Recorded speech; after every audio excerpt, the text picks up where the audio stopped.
It is 3 a.m. at the Gotham First National Bank, and the clicking noises you hear are the tumblers of a lock magnified many times by intricate amplification equipment. That's a boy, Mitch. You're doing fine. We're almost home. The lock belongs to First National's maximum security walk-in vault, but to 3 highly specialized bank robbers, no security seems to be maximum enough. Hey, that does it. She's ready to open.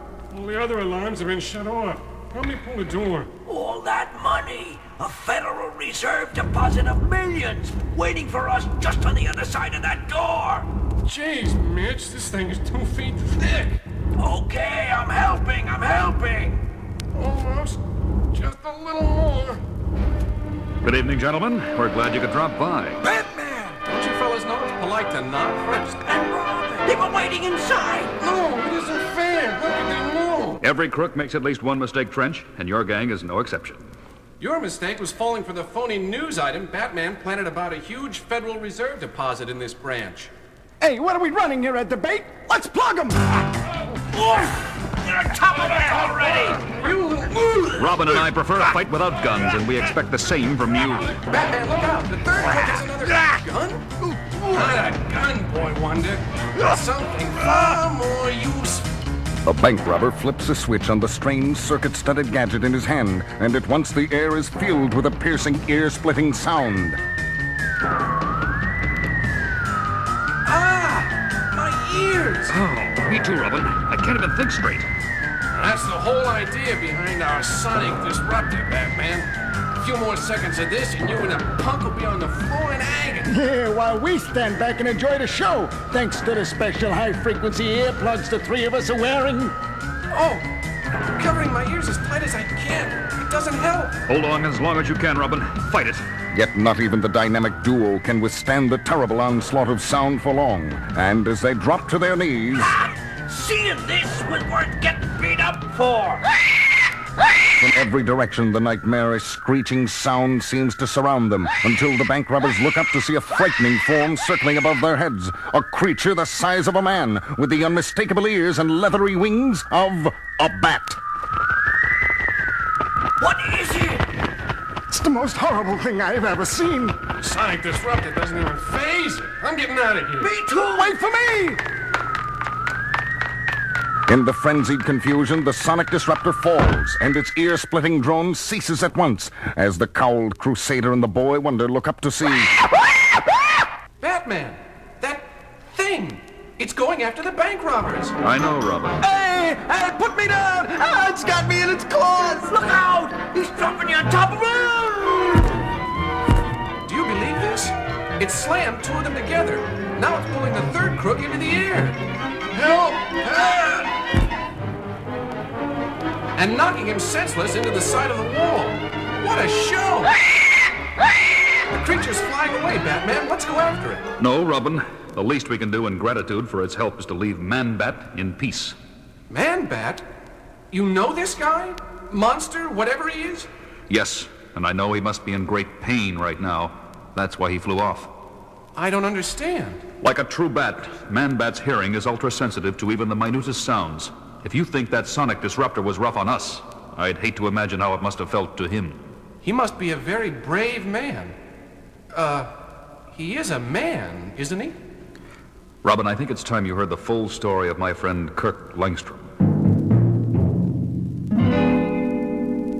Kirk Langstrom, the eminent nocturnal mammal expert, had long been a fan of mine and a supporter for everything the name Batman stood for.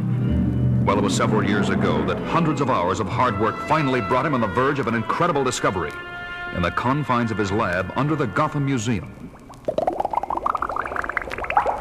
That does it, my leathery winged friend. I've taken the final dose of my serum. Now we wait. You and I. The friend Langstrom spoke to was a live bat, and the serum was a specially prepared gland extract he had derived from the creature for human consumption. He later told me he came up with the serum as a gift for me, but being the thorough scientist he was, tested the serum on himself first. And at first the results seemed impressive. Oh! That infernal noise is unbearable. What in heaven's name can be causing so much racket? Langstrom was both startled and tremendously excited when he traced the noise to its source, astonished to discover it was nothing more than... A dripping faucet! But to me, it sounded like splashing tidal waves. My hearing has become incredibly sensitive. The first bat characteristic that proves my serum is working. And then the next sign became painfully apparent when Langstrom rushed to his desk to jot down some notes. Ah! My eyes! I can't stand the light of that desk lamp. I've got to put on my sunglasses. They're in my jacket. Once he found the dark lenses, he put them on and switched off the light, only to get a third surprise. I'm navigating in utter darkness without bumping into a thing. My vocal cords are emitting ultrasonic signals, and my super-sensitive hearing picks them up when they bounce back. I've done the impossible. I now possess the natural radar of a bat. Yes, Langstrom had achieved the impossible, all right. Far more so than even his wildest imaginings. Because when he happened to look down at his hands... Oh, my God. My hands, they're growing hairy, with claws, like a bat. I don't understand. Can this be a side effect of the gland extract? I'll put on some gloves. It's only temporary. It has to be. But while preparing to go out, he encountered still another ominous sign. My hat! Oh, what pushed it off my head? By now, Langstrom already knew the worst. But he had to run to a mirror to see the horrible, ghastly truth for himself. I have giant ears, red eyes, fur instead of skin. This can't be happening. But it is. I've become a man-bat. Once the initial shock of his nightmarish fate had worn off, Langstrom remained at his museum lab late into the night, trying to discover where his serum had gone wrong. Until his work was interrupted by a ruckus in the jewelry exhibit upstairs in the museum. It was the Blackout Gang at work, a group that wore special equipment to enable them to operate in the dark. But that night they were encountering opposition, namely me. It's Batman! We've got the advantage. We can see him, but he can't see us. Jump him! I was badly outnumbered, but with that many rats in my back, anywhere I punched, my fist connected. I was holding my own well enough when all of a sudden... I see it too, but I wish I didn't. This freak is even worse than Batman. Yes, Robin, that night I had a new ally, as Batman and Man-Bat fought side by side to mop up the rest of the gang. You all right, Batman? Sure, friend. Thanks to you. There's so much I need to know about you. No, it's all gone wrong. I want no part of you or anyone else. Don't go! Come back! Let me try to help you! He flew off into the night, and it wasn't until months later that I learned that he was really Kirk Langstrom, and that his once noble mind had become dangerously unstable as a result of the serum. That's some story, Batman. Did it ever have a happy ending? Finally, after several months, I was able to catch up with him and administer the chemical antidote that turned Langstrom back to his human form. Everyone had high hopes for his recovery, especially when Langstrom decided to marry his fiancée, Francine, soon after that. And then what happened? They married, but by that time, Langstrom had relapsed into Man-Bat again. And he persuaded poor Francine to take the gland extract so that she, too, became a bat. It was his way of getting her to prove her love for him. Man, those two have been through a lot. And I thought the worst was behind them, until tonight. Poor Langstrom must have suffered another... You took my Man-Bat away! And for that, you must die! Look out! Langstrom's back, but he's not making sense. Wait a minute, Robin. I think I understand. This isn't Langstrom! Good grief! The thing has swooped up Batman! The fearsome creature of the night and the caped crime fighter locked themselves in furious and frenzied combat over Robin's head. I've got to do something. I know. My utility belt. Quickly, the Teen Wonder extracts a certain capsule and hurls it upward into the fray, where it breaks open in the face of Batman's monstrous opponent.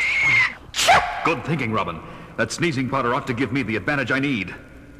But just as Batman wrenches himself loose from the suffering creature, still another inhuman sound tears through the air. And as Batman agilely lands on the floor... Oh my gosh! Now there are two of them! The Man-Bats are fighting! No, they're not. The second one is trying to calm down the first, and he needs help. The masked manhunter extracts a bat rope and a batarang from his utility belt, and with skills and reflexes honed to absolute perfection, he flings the batarang upward. Right on, Batman! Your bat line is wrapping itself around both of them, binding them together. Now they can't use their wings. And without their wings, Man-bats don't fly.